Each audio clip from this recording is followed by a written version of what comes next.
Hello everybody, my name is Kai Ashford-Havley and we're here with another episode of Solo Game Developers, and I'm here with the mighty talented, multi-skilled Jonas Tyroller, maker of Will You Snail and co-creator of Islanders. How are you? Hey, I'm fine, thanks for having me. I would normally jump into all my normal regular questions, but I do a segment called Pay It Forward, and we had our previous guest, Tim Ruswick, who was on, and he's a big fan of yours, and he had this one question that he said, I have to ask you, and I'm sorry if this brings up any feelings, but he asked you, when will You Snail come out? That is a good question. At the moment, I really don't have a plan for when I'm gonna release that game, because I'm in a really relaxed development mode right now where I don't have any financial pressure. I like working on the game. Life is good. Yeah. So I'm gonna keep working on it till it's done, till I'm happy with it. And I hope that will be as soon as possible, of course, but I also don't know. Yeah, that's awesome. Will be. That's such a unique position to be in. To both be comfortable with the development where you are, and also be financially able to just focus on this without having any other pressures going on in life. Yeah, it's a very luxurious position to be in for sure. And I was very lucky for sure. Like I studied game design in Berlin. Yeah, HEW Berlin, which is a great school. My parents have always been very supportive. Like my dad introduced me to programming when I was 10. Wow. So it's been a lot of luck and happy accidents for sure. Yeah, that got me here. I noticed that you've done a lot on creating every asset and musical piece by yourself. Where did you get your inspiration to create your music? Does it how do you find that inspiration to produce an interesting track? Interesting question. So I think it's just, of course, I take a lot of inspiration from the music I like listening to, and I really like melodic music in all genres, really. So there's not really any favorite genre of music, as long as it has a good melody. Yeah. I'm in. Yeah. So that's what I try making as well. I try making very melodic music with really catchy and groovy tunes. Okay. Yeah. I can see that, especially with your some of the music that you've produced for Will You Snail. It's really kind of catchy and addictive almost. Yeah. So tell everybody who doesn't know what Will You Snail is. What is Will You Snail? It started out as a rage game, as a platformer rage game that is all about AI. So the unique selling point of the game is that there's an evil AI that tries to predict your movement and then spawns traps in real time. So usually there are not a lot of traps in the level right from the beginning, and all of the obstacles are spawned while you play the game, depending on where you go, which can be really frustrating because I wrote an algorithm that predicts really well where you'll end up, and then that's exactly where they will spawn the traps. So you have to react fairly quickly and have to be on your toes all the time. Yeah. And at the same time, over time, the game evolved into something even bigger. Now I'm also trying to tell an interesting story about artificial intelligence. Hopefully, there will be something cool story-wise. Yeah. In there as well. Yeah. So the description to your YouTube page and the wish list will be in our description for both YouTube and our podcast when it goes out. So if anybody's interested, please go check it out. It truly looks like a very I think, in all honesty, I think I'd get so angry at playing your game. Yeah. And then there's the AI also has a representation, right? It's a flying face that mocks you when you mess up. Which is actually what brings me to my question. One of my questions. creating something that insults you as you play. So not only are you getting frustrated at the very advanced AI, or at least the prediction algorithm advanced, you then have this insult directly at you. What made you? What brought that on? Why have this AI insult? Yeah, I mean that's mostly for the entertainment factor. Yeah. For sure. Like, I feel like even if it might make it more frustrating, it kind of makes it. I'm not sure. It almost makes you curious what the AI will say next, so you try again just to find out what you'll be next insulted with. So in a way, I feel like it probably even helps to keep you playing. I think it's very dynamic as well. It makes me feel like it's an element that I actually really like in games that I've seen, where they have this kind of, I mean, it's like fourth wall breaking, but you have this thing that's interacting with you while you're playing, and I really, really like that element. Yeah, and in a way, it doesn't even feel like you're playing the game alone. It almost feels like somebody's playing the game with you, observing what you do. Yeah, exactly. Yeah, and it's the way that you've scripted it as well. So is it based on triggers? So basically, when certain events happen, or how does it know which dialogue to pick? Because you have over 1,000 dialogues. Is that right? Mm-hmm. Yeah. And you've recorded. Sorry, answer that question. Yeah, I'll jump. It starts out with a trigger. Yeah, so it has certain events where voice lines can be triggered. For example, at the beginning of the level, when the player dies, and there are a couple of other events that I started adding as well. So, and whenever one of these events occurs, then there's basically a giant decision tree for which voice line fits best, right? There are a couple of very specific voice lines. Those are the ones I check for first. Like, if the player spammed the keyboard a lot in the last seconds, there's something very specific. So that's one of the things I always check first. right. Can trigger a voice line like stop button smashing, doesn't get you anywhere, or something like that. And then after that, I check the more general stuff, like did you die to a spike, for example. Then I can play a voice line that comments on you dying to a spike. Yeah. And then if none of that is true, then there's still some generic voice lines that kind of fit just in. comment on you dying or whatever. And that way I can make sure that the most fitting voice line, or one of the most fitting voice lines, is selected for each scenario. Yeah. What was the point that you kind of went, okay, game development is like where is what I want to be in for now. This is it. This is, because you're also a talented musician. So was there ever a point where you're like, maybe music, I want to be a rock star or like a musician of some kind? Do I toy up which one? Yeah, actually wanted to be a filmmaker for a long time. Oh, wow. Like pretty much. Yeah, for the majority of my life, I wanted to be a filmmaker because I thought that was where I could combine all of my creative talents the best. I could do some music making, some writing, some acting, making some films. Yeah. But yeah, turned out that there was another discipline where I could combine all of these talents even better, and that was game development. But it took me a while to figure that out. So what did you have, like a pinnacle point where you realized that, or? Yes, I guess there was a time where I participated in a couple of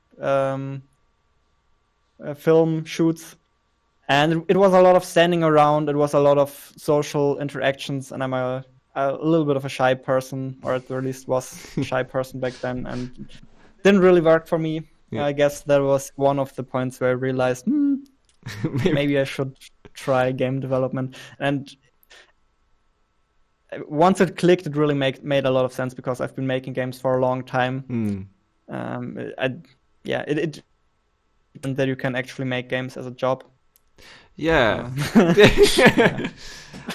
And so your first as far as I'm aware, your first official release was Islanders. Is that correct, or have you release a whole bunch of games beforehand, and I just can't find them on your wiki page.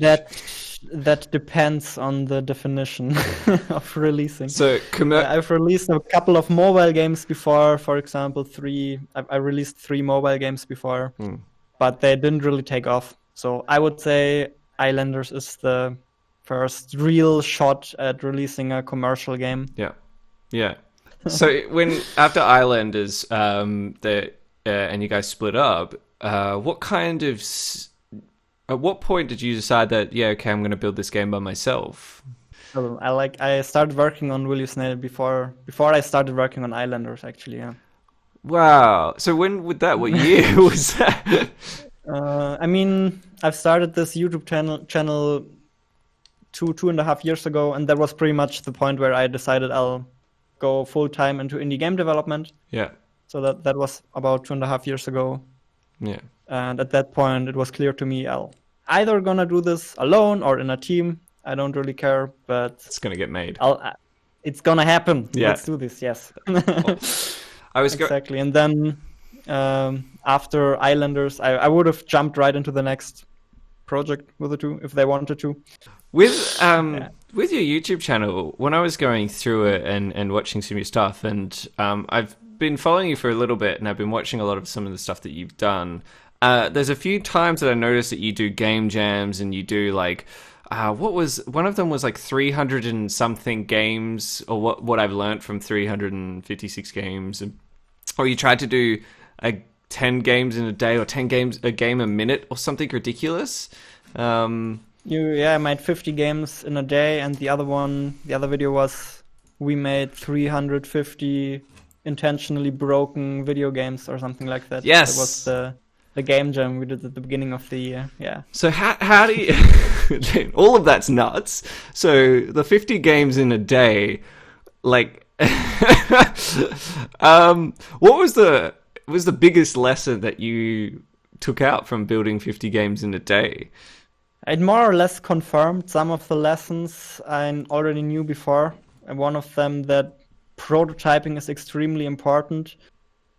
The other one that it is extremely hard to design a game on paper. Like a lot of people try to come up with their game ideas completely in their head or on paper.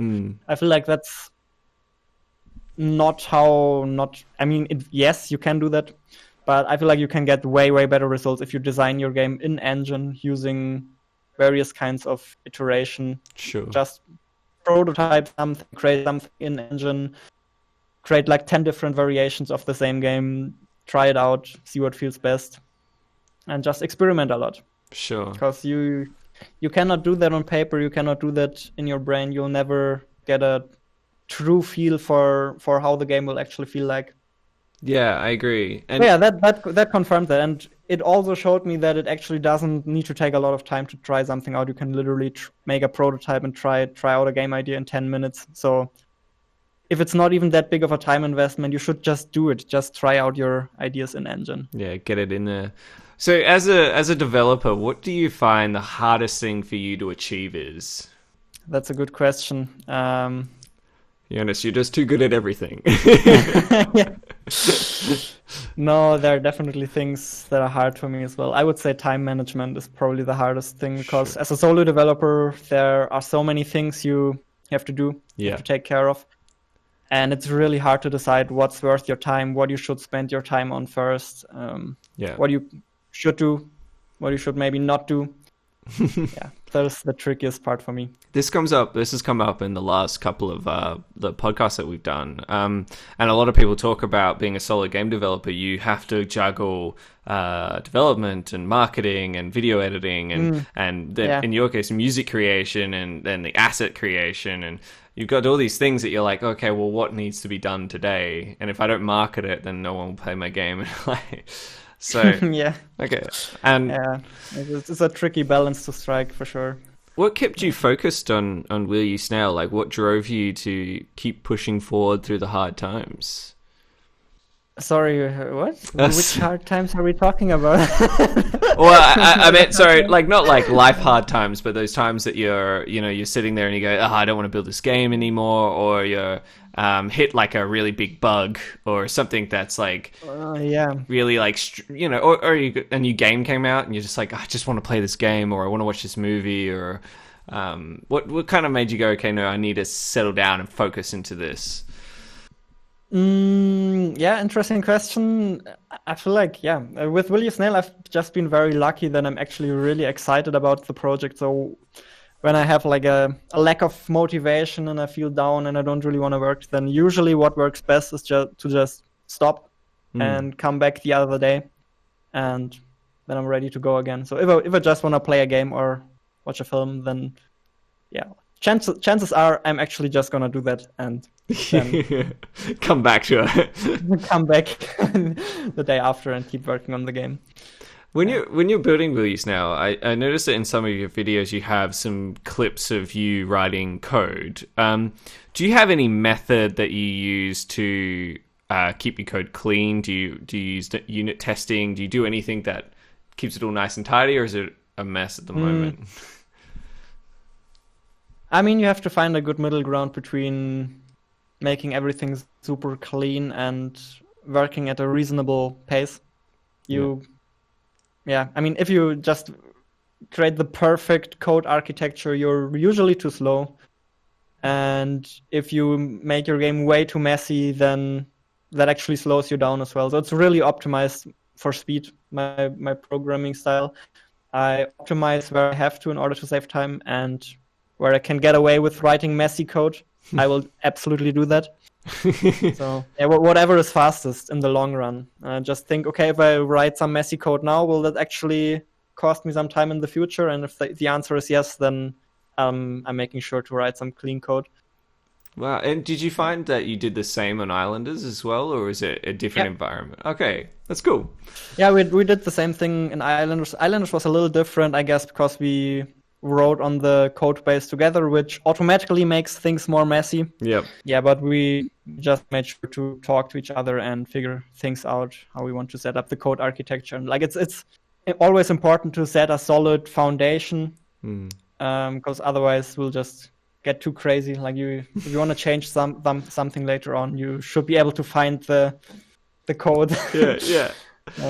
Yeah. Do you ever find yourself like looking at a method or a function and going, what was I doing here again? Yeah, of course. It happens all the time. Yeah, but I usually manage to figure it out after a while. Yeah. I found like morale, like keeping your morale high when building a game as a solo game developer is really hard. Is there any tricks that you do to keep yourself inspired and motivated? Yeah, I've struggled with this a lot as well in the past. Like I started probably over 100 game projects that I didn't finish. And I feel like at some point you just, once you've done the like 20, 30, 40 times, once you've quit that many game projects, you're at a point where you're like, I don't want to quit game projects anymore. It's just not fun. I want to finish this. And you'll reach that point all by yourself. Just keep making games, keep quitting, and at some point you'll be like, no, I don't want to quit anymore. Yeah. Yeah. Yeah, it happens automatically. And also, yeah, I feel like one thing that helped a lot with my motivation is my YouTube channel, of course. Like the fact that there are a lot of people who are eagerly waiting for Will You Snail to be released. That is a big, big, big motivation boost. Yeah. I remember the times where I just coded something right for months without knowing if anybody would be interested in the final game. And of course, having that confirmation beforehand obviously gives you a big motivation boost. Yeah. Yeah, I agree. I don't have nearly as many followers as you do on my game channel. But I do find that just even like the few people that are there and they say, wow, I'm really excited for your game, and oh my god, when's it going to come out, or that feature you added is really cool, it just pushes you. It motivates. I then spend a couple of hours before at nighttime that I normally would have gone to bed, and I'm just like there coding, going, yes, I need to get this in. Okay. Yeah, those are the great moments where you feel really motivated. So what we're going to do is we're going to go into this thing called the debug round. It's a series of short random questions, and I warn you, some of them Okay. are pretty random. So are you ready? There's 11 questions. I'm going to fire them at you. Okay. Let's go. All right. So the first question is, and always is cereal soup? Yes. Okay. Question number 2. What secret conspiracy would you like to start? The secret conspiracy I would like to start. Yeah, that is actually part of Will You Snail lore, so play Will You Snail and try to figure it out. Oh, oh my god! You know, there's gonna be like 70 hours of me just trying to work out what's conspiracy theories. I love that. Okay, question number 3. What's the most ridiculous fact you know? That's the sound. I'll know all the numbers of pi. 3.141595653. Can you say it without looking at your shirt? No. Question number 4. In 40 years, what will people be nostalgic for? That's a tricky question. I really wonder if they'll be nostalgic for the games we have now, the way people are nostalgic for pixel art games. Oh, yeah. Nowadays. All right, question number 5. If animals could talk, which animal would be the rudest of all animals? It would probably be Challenging questions, right? the kangaroo. What? Yeah, the kangaroo. That's my hometown. No. Why is the kangaroo? Why the kangaroo? Surely, like. Yeah, just tried to imagine a couple of animals that are really rude. Like I tried it with a pig, with the snail, with the turtle, and just didn't work in my brain, but it worked with a kangaroo. Yeah, I can imagine a really salty kangaroo. I can. In one sentence, how would you sum up the internet? Great. I like the internet. Yeah, I basically live in the internet. Yeah. So Well, I'm not sure what I would do without it. Question number 7. How many chickens would it take to kill an elephant? I feel like if you fire the chicken at the elephant, it would probably only take one. Like if you, From a cannon? Yeah. My question number 8 is, what is something people seem to misunderstand about you? Yeah, I feel like people oftentimes forget there was literally just a random dude making video games at home as well 2 years ago, and then I get like it really baffles me when I join when I post something in Discord and people completely freak out. Oh, Jonas, he wrote something to me. Oh my god, that is feels very strange to me. So I feel like that is definitely something that people are getting wrong. Or yeah. So you've had your touch of. I'm not that special. I feel like as some people think. Question number 9. What are you curious about right now? What I'm very curious about the future, actually. Yeah, I'm very curious which technologies will come, what will happen. Yeah. What was question number 10? What's something you failed at? Either something really big that was a big failure, or maybe some sort of meaningful failure that's really changed your output, your choices. I've definitely had a lot of small failures along the way that really taught me what to do and what not to do. For example, one of them was the video I mentioned before, where I took like a really provocative title that 5 reasons why your indie game sucks. I'm not gonna do that again, I guess, because it upsets people. But that was just a small failure along the way that taught me something. A big failure, I've definitely had those as well. I'm not sure if I had any super big failures like in the last 2 years. I would say one thing that I definitely failed at for Will You Snail is going for a reasonable scope and predicting how long the project would take me. I greatly underestimated how long the project would take me, because the game I made before, Islanders, I made with 2 of my friends, and we made the game in, like, all in all, from start to finish, 6 months. Wow. And that was, of course, really, really fast. I kind of thought I could do the same alone, but it's just not the case. It takes so much longer. It's absolutely crazy. Yeah. I definitely underestimated that and didn't do enough planning. One of the things I definitely regret doing as well is that I didn't do any proper prototyping when I started the project. That's one of the things I recommend to everybody who starts making a game. Yet I myself didn't do it when I started this game, which is definitely one of my biggest regrets for this one. Okay, so we got this one of these segments that I run. It's called Early Release, and basically you've been tasked with an idea to come up with a game that can be built in a weekend. What would that game be, and how would it play? If I had to make a game in 1 weekend. Yeah. Now you've done many games, so what would be? So you're asking me to design a game in my head. Yeah. That is exactly probably the thing I Yeah. try not to do if I make the game alone. Like I feel like in game jams, I often come up with the game ideas beforehand, right? So you just figure out what you're doing, and then you can coordinate a little better as a team if you know what you're doing. But I feel like if I would make a game alone, I would go with a prototyping approach, just going in with an open mind, trying out a couple of things and seeing what works, what doesn't. Yeah. Maybe I would go in with a rough idea. For example, one time I started a game jam with the rough idea that I wanted to make a physics-based tower defense game.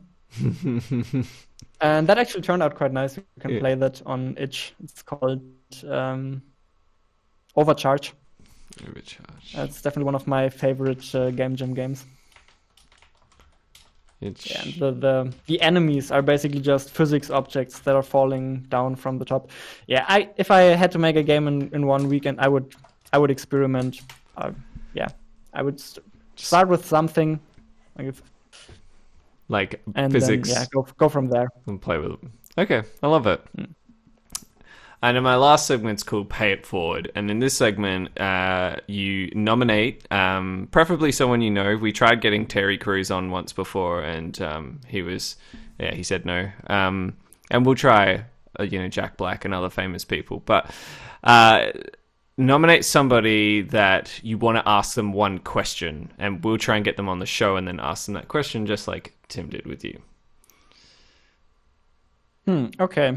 So have you had Blackthorn Prod on your show before, Noah? No. So Noah? Okay, yeah, then we would recommend you try reaching out to Noah from Blackthorn Prod. And a question you could ask him, what would be an interesting question? I guess I could also just ask him when his game comes out, but like if you have an interview with him, you'll probably do that anyway, so something exciting. Maybe we should ask him something more interesting, like